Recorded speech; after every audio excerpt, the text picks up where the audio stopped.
Okay, quick summary of some of the rules that we've talked about for augmented six chords.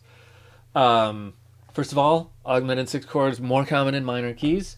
Can be in major keys. You're going to need some borrowed chords, though. But more common in minor keys. Always resolve to 5 or cadential 6/4. All of the augmented six chords share the flat 6, sharp 4, and 1 scale degrees, resolving outwards. The flat 6, sharp 4 resolve out to 5.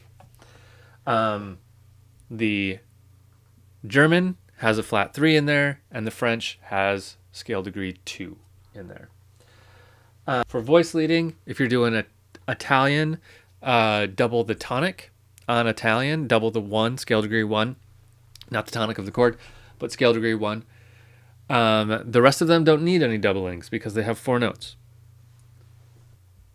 And that's pretty much it. Oh, and then if anyone ever asks you, the names come from who knows where. Remember that the French is more tasty than the German. Sorry, German friends. That's it.